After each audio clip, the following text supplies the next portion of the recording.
We're in Titanic Brewery. I'm with David.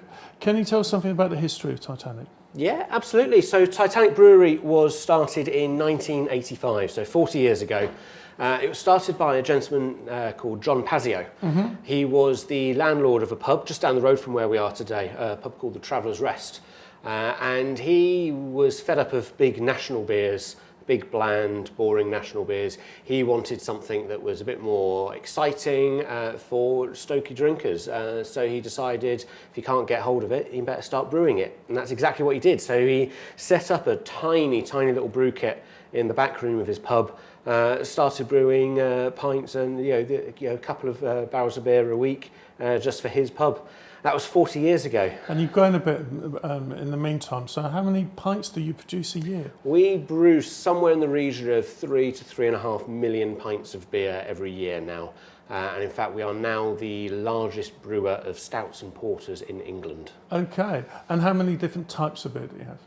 We've got quite a big selection, so we've got about a dozen beers or so that are available all year round. There's a handful that are kind of the top flagship beers that we refer to, but we have a seasonal calendar as well, so we're always brewing new beers either by ourselves or collaborating with other breweries across the country and bring expertise together. And you're mainly cask beer, yeah? Predominantly cask beer, yeah, so predominantly it's real ale from the hand pull. This is the more traditional way of brewing. It's what John did when he started the brewery 40 years ago. And there is to this day a huge market for that traditional cask beer. But at the same time, taste, flavours, trends evolve, and there's this growing demand in venues for something that's a bit more robust, a bit more versatile, and that's where craft keg products come in. And we do have a range of keg products as well. We have a house lager, an IPA, our true stout, which is a classic nitro pour stout, and then probably the beer that we're most well known for, plum porter, we've started doing on keg as well as the traditional cask that we've always brewed it in. And why is it called Titanic? So the name is an interesting one. A lot of people assume that because we're called Titanic Brewery, we'd be based in Belfast or Liverpool. The reason we're called Titanic is that Captain Edward Smith, the captain of the Titanic, was a Hanley boy. He was born about 1.5 miles away from where we are at the moment. The wreck of the Titanic was discovered in September 1985, so about a month or so before John Pazio started the brewery. So it was all the talk of the town again. People were suddenly talking about the Titanic and the connection between Stoke and the ship, which had been kind of forgotten, almost out of embarrassment. That came back alive, and John wanted to honour Captain Smith, and he thought naming the brewery after the Titanic would be a great way to do so, and it's been our name ever since. Cool. And we're going to try some of the beer. So which beers do you suggest I start with? Yeah, so we've got a couple of beers that we're going to try with. We're going to start with a lighter beer. So we're going to start with our 220, which is our house lager. So I'll start pouring some for you. So this is actually one of our newer beers. It's something that we introduced probably about 2 years ago.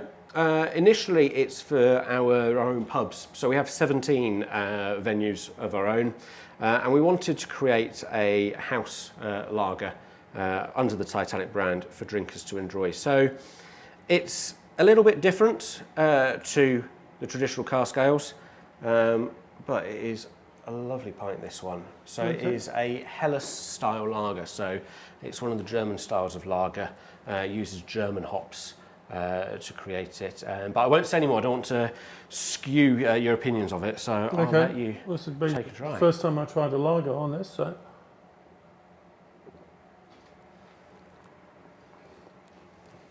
what we need is the summer, really. Perfect. Absolutely. I never like talking about our beers without trying it myself. Slightly sweet, yeah? Yeah, absolutely. So it's a really crisp straw colour, so nice light colour to it. Not a lot going on the nose, and that's what you'd expect from lagers. Lagers traditionally are very malt-forward beers, so they have some hops in there, but a lot of the aroma, kind of that crisp freshness that you're getting, that's coming from the malts that are in the beer.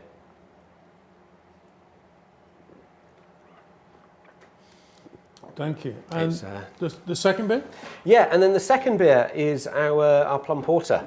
So plum porter is a beer that we introduced in 2011.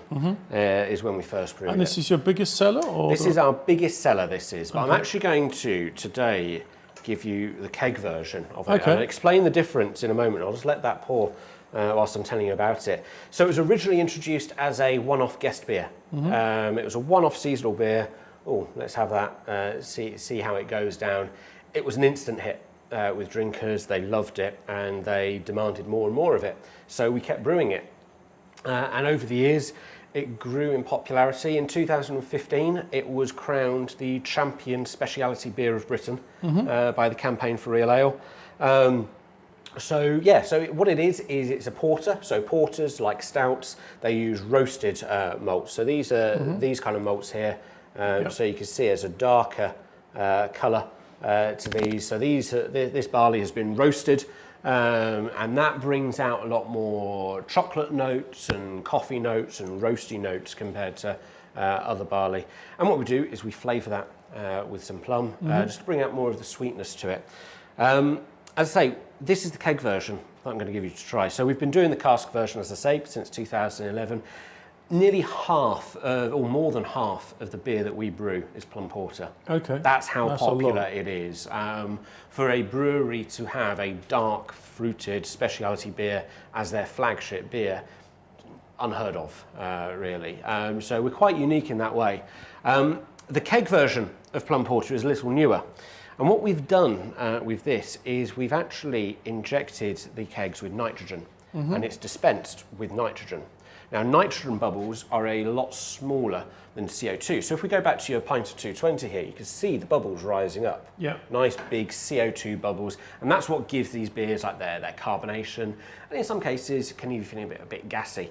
Nitrogen bubbles are a lot smoother, a lot smaller, and that creates a much smoother, creamier, tighter texture. So you can see that there's that nice thick head on the top of it. So this is a nitrogen infused version of our plum porter for you to enjoy. Okay. That's it.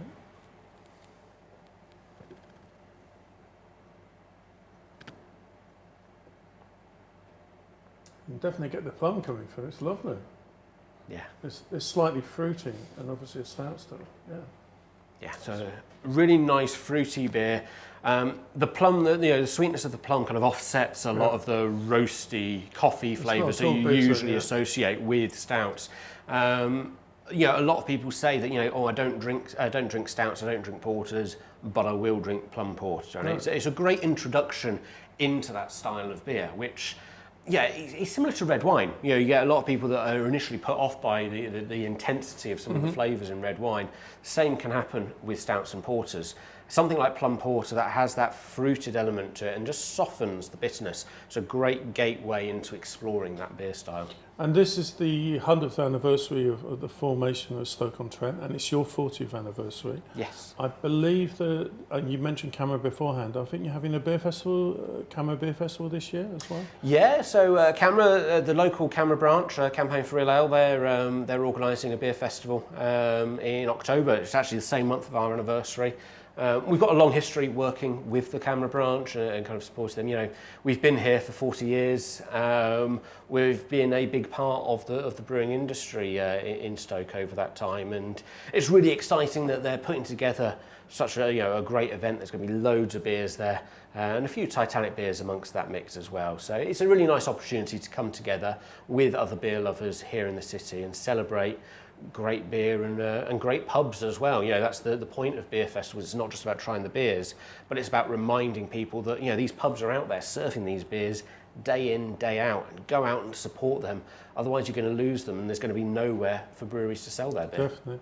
And you mentioned beforehand about sustainability and how important that is to you. So can you explain some of your sustainability initiatives? Yeah, absolutely.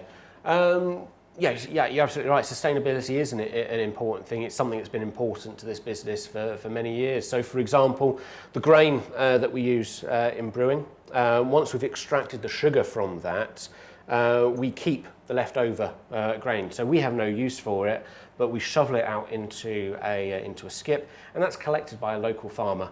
So that's taken away, it's not gone to waste, that's used by a local farmer who uses it as feed for cattle. So it's supporting local agriculture. We have, above us, there's solar panels all over the roof, and a number of our pubs have solar panels on them as well, just to kind of help keep energy costs down. And we actually, there's a few bits of kit that we can use to keep that energy usage to a minimum. We actually have a heat exchange system. So brewing generates a lot of heat, but it's expensive to heat water up from cold. So what we can do is, using this equipment, we can cool down our beer rapidly after it's been brewed and transfer that heat energy to cold water, heat that water up, ready for the next day's brew. So tomorrow's brew is actually aided by the energy produced by today's brew.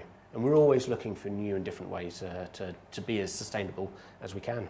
And we're here now at the brewery, so how can visitors come and have a beer like I am now? Yeah, absolutely. So we do run brewery tours. So generally speaking, every other Saturday, a couple of Saturdays every month, we run brewery tours here where you get to come along, meet either myself or one of our tour guides, and we talk you through the whole history of Titanic Brewery, our pubs, our cafe bars, why we're called Titanic and everything. We talk you through that, get you some beers to enjoy as well. We have cask ales as well as keg beers available to enjoy. And yeah, we take you around the brewery and we show you the whole brewing process. Okay, great. Well, thank you very much. Good luck on your anniversary. And all I can say is cheers. Cheers. Thank you.